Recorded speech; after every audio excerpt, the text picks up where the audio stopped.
Classes ਦੇ ਵਿੱਚ ਪੜ੍ਹ ਚੁੱਕੇ ਹੋ ਦੈਟ ਅਲਫਾ ਸਕੈਟਰਿੰਗ ਐਕਸਪੈਰੀਮੈਂਟ। ਇਹਦੇ ਲਈ ਉਹਨੇ ਇਹ ਰਦਰਫੋਰਡ ਨੇ ਕੀਤਾ ਸੀ। ਰਦਰਫੋਰਡ ਨੇ ਜਦੋਂ ਐਕਸਪੈਰੀਮੈਂਟ ਕੀਤਾ ਤਾਂ ਇੱਥੇ ਕੀ ਲਿਆ, ਇਹ ਰੇਡੀਓ ਐਕਟਿਵ ਸਬਸਟਾਂਸ ਲਿਆ। ਰੇਡੀਓ ਐਕਟਿਵ ਸਬਸਟਾਂਸ ਕਿਹੜੇ ਹੁੰਦੇ ਆ, ਜਿਹੜੇ ਆਪਣੇ ਆਪ ਰੇਡੀਏਸ਼ਨਸ ਐਮਿਟ ਕਰਦੇ ਆ, ਆਪਾਂ ਉਹਨਾਂ ਨੂੰ ਬਾਹਰੋਂ એનર્ਜੀ ਨਹੀਂ ਦਿੰਦੇ ਵੀ ਉਹ ਰੇਡੀਏਸ਼ਨਸ ਕੱਢਣ, ਉਹ ਆਪਣੇ ਆਪ ਹੀ ਰੇਡੀਏਸ਼ਨਸ ਐਮਿਟ ਕਰਦੇ ਆ। ਅਤੇ ਇਹ 3 ਤਰ੍ਹਾਂ ਦੀਆਂ ਰੇਡੀਏਸ਼ਨਸ ਐਮਿਟ ਕਰ ਸਕਦੇ ਆ, ਅਲਫਾ ਬੀਟਾ ਗਾਮਾ। ਅਲਫਾ ਪੋਜ਼ੀਟਿਵ ਚਾਰਜ ਹੁੰਦੀਆਂ, ਇਹ 'ਤੇ 2 ਯੂਨਿਟ ਪੋਜ਼ੀਟਿਵ ਚਾਰਜ ਹੁੰਦਾ, ਮਾਸ ਇਹਨਾਂ ਦਾ 4 AMU ਹੁੰਦਾ, ਜਾਂ ਇਹ ਕਹਿ ਲਓ ਵੀ ਇਹ ਹੀਲੀਅਮ ਨਿਊਕਲੀਅਸ ਹੀ ਹੁੰਦਾ ਇਹ 'ਚੋਂ। ਔਰ ਇਹਨੇ ਸੋਰਸ ਲਿਆ ਅਲਫਾ ਰੇਡੀਏਸ਼ਨਸ ਵਾਲਾ ਹੀ, ਅਲਫਾ ਰੇਡੀਏਸ਼ਨਸ ਵਾਲਾ ਸੋਰਸ ਲਿਆ ਕਿ ਇਹ 'ਚੋਂ ਅਲਫਾ ਰੇਜ਼ ਹੀ ਨਿਕਲ ਰਹੀਆਂ। ਅਲਫਾ ਰੇਜ਼ ਨੂੰ ਇਹਨੇ ਪਾਇਆ ਕਿਹਦੇ 'ਤੇ, ਗੋਲਡ ਫੋਇਲ 'ਤੇ, ਥਿਨ ਗੋਲਡ ਫੋਇਲ 'ਤੇ। ਅਤੇ ਇੱਥੇ ਪਿੱਛੇ ਉਹਦੇ ਗੋਲਡ ਫੋਇਲ ਦੇ ਉਹਨੇ ਫਲੋਰੋਸੈਂਟ ਸਕਰੀਨ ਲਗਾਤੀ, ਜਿਹਦੇ 'ਤੇ ਉਹਨੇ ਓਬਜ਼ਰਵੇਸ਼ਨਸ ਕਰਨੀਆਂ ਸੀ ਕਿ ਜਿਹੜੀਆਂ ਰੇਜ਼ ਆ ਉਹ ਕਿਵੇਂ ਦਾ ਬਿਹੇਵ ਕਰਦੀਆਂ। ਮੋਰ ਓਵਰ ਉਹਨੇ ਡੀਪਲੀ ਓਬਜ਼ਰਵ ਕਰਨ ਦੇ ਲਈ ਓਬਜ਼ਰਵਰ ਵੀ ਲਾਇਆ ਹੋਇਆ ਸੀ, ਠੀਕ ਹੈ। ਤਾਂ ਉਹਨੇ ਦੇਖਿਆ ਜਦੋਂ ਉਹਨੇ ਰੇਜ਼ ਪਾਈਆਂ ਕਿ ਮੋਸਟ ਆਫ ਦਾ, ਉਹਦੀਆਂ 3 ਓਬਜ਼ਰਵੇਸ਼ਨ ਸੀਗੀਆਂ। ਫਸਟ ਕੀ ਸੀ, 99.9 ਜਿਹੜੀਆਂ ਹੈਗੀਆਂ ਰੇਜ਼ ਉਹ ਅਨਡਿਫਲੈਕਟਡ ਜਾ ਰਹੀਆਂ, ਸਿੱਧੀਆਂ ਪਾਸ ਹੋ ਰਹੀਆਂ ਵਿੱਚੋਂ ਦੀ ਗੋਲਡ ਫੋਇਲ ਦੇ। At some of the rays are deflected at some angle, ਕਿ ਕੁਛ ਰੇਜ਼ ਸੀਗੀਆਂ ਜਿਹੜੀਆਂ ਉਹ ਐਂਗਲ 'ਤੇ ਡਿਫਲੈਕਟ ਹੋ ਰਹੀਆਂ ਸੀ, ਥੀਟਾ ਐਂਗਲ 'ਤੇ। ਕੁਛ ਰੇਜ਼ ਸੀਗੀਆਂ ਜਿਹੜੀਆਂ ਆਪਦਾ ਪਾਥ ਹੀ ਰੀਟਰੇਸ ਕਰ ਰਹੀਆਂ ਸੀ, ਲਾਈਕ ਜਿਹੜੇ ਪਾਥ 'ਤੇ ਉਹ ਜਾਂਦੀਆਂ ਸੀ ਉਸੇ 'ਤੇ ਵਾਪਿਸ ਆ ਜਾਂਦੀਆਂ ਸੀ, ਠੀਕ ਹੈ।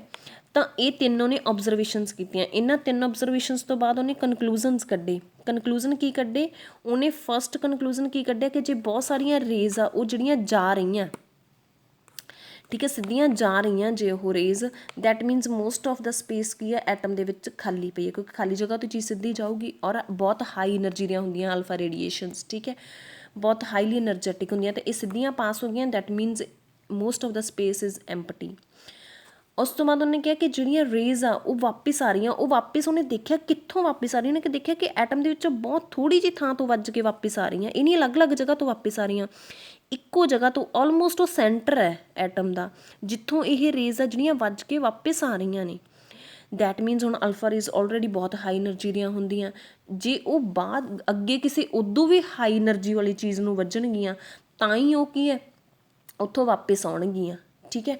ਅਦਰਵਾਈਜ਼ ਉਹ ਵਾਪਿਸ ਆਉਣ ਵਾਲੀਆਂ ਹੈ ਨਹੀਂ, ਉਹ ਚੀਜ਼ ਨੂੰ ਹਿੱਟ ਕਰਕੇ ਪਾਸੇ ਕਰਕੇ ਲੰਘ ਜਾਣਗੀਆਂ। ਅਤੇ ਇਹ ਕਨਕਲੂਜਨ ਕੱਢਿਆ ਕਿ ਬਹੁਤ ਹੈਵੀ ਚੀਜ਼ ਉੱਥੇ ਪਈ ਹੋਈ ਹੈ, ਠੀਕ ਹੈ, ਬਹੁਤ, ਜਿਹਦਾ ਆਲਮੋਸਟ ਸਾਰੇ ਦਾ ਸਾਰਾ ਜਿਹੜਾ ਹੈਗਾ ਮਾਸ ਹੈਗਾ ਉਹ ਉੱਥੇ ਹੀ ਹੋਇਆ ਹੈਗਾ, ਬਹੁਤ ਹੈਵੀ ਚੀਜ਼ ਹੈ, ਬਹੁਤ ਮਾਸਿਵ ਚੀਜ਼ ਪਈ ਹੋਈ ਹੈ।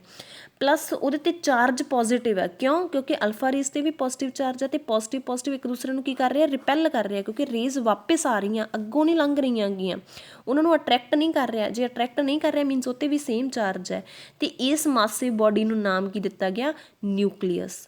ਮੀਨਸ ਈ ਰਦਰਫੋਰਡ ਨੇ ਕਿਹਦੀ ਡਿਸਕਵਰੀ ਕੀਤੀ ਸੀ ਇਸ ਐਕਸਪੈਰੀਮੈਂਟ ਤੋਂ, ਨਿਊਕਲੀਅਸ ਦੀ ਕੀਤੀ ਸੀ।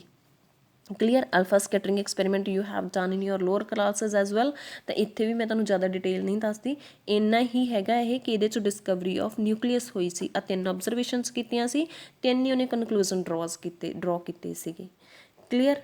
ਉਸ ਤੋਂ ਬਾਅਦ ਉਹਨੇ ਦਿੱਤਾ ਆਪਦਾ ਮੋਡਲ, ਰਦਰਫੋਰਡ ਮੋਡਲ ਕਹਿੰਦੇ ਆ ਜਿਹਨੂੰ ਆਪਾਂ ਰਦਰਫੋਰਡ ਨਿਊਕਲੀਅਰ ਮੋਡਲ ਕਹਿੰਦੇ ਆ, ਠੀਕ ਹੈ। ਤਾਂ ਰਦਰਫੋਰਡ ਨਿਊਕਲੀਅਰ ਮੋਡਲ ਮੈਂ ਤੁਹਾਨੂੰ ਇੱਥੋਂ ਹੀ ਕਰਾ ਦਿੰਦੀ ਹਾਂ। ਹੁਣ ਦੇਖੋ, in an atom entire mass and positive charge is concentrated in very small region at the centre known as nucleus. ਕਿਉਂਕਿ ਉਹ ਕਹਿੰਦੇ ਬਾਕੀ ਕਿਤੇ ਮਾਸ ਹੈ ਹੀ ਨਹੀਂ ਸੀ, ਕਿਉਂਕਿ ਰੇਜ਼ ਸਿਰਫ ਇੱਕ ਥਾਂ ਤੋਂ ਵਾਪਿਸ ਆ ਰਹੀਆਂ ਸੀ।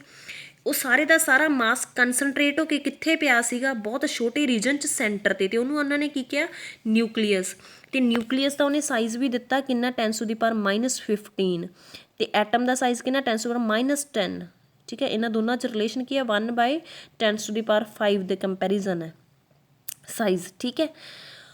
ਪਹਿਲਾ ਪੋਸਟੂਲੇਟ ਹੋ ਗਿਆ ਇਹਦੇ ਮੋਡਲ ਦਾ, ਠੀਕ ਹੈ। ਸੈਕਿੰਡ ਪੋਸਟੂਲੇਟ ਕੀ ਹੈ, ਕਹਿੰਦੇ ਪੋਜ਼ੀਟਿਵ ਚਾਰਜ ਆਪਾਂ ਕਹਿ ਤਾ ਨਿਊਕਲੀਅਸ ਦਾ, ਉਹ ਕਹਿੰਦਾ ਕਿਹਦੇ ਕਰਕੇ ਆ, ਪ੍ਰੋਟੋਨਸ ਕਰਕੇ। ਇਹਨੇ ਫਾਈਂਡ ਕਰਤਾ ਸੀ ਕਿ ਨਿਊਕਲੀਅਸ ਦੇ ਵਿੱਚ ਪ੍ਰੋਟੋਨਸ ਹੈਗੇ ਆ।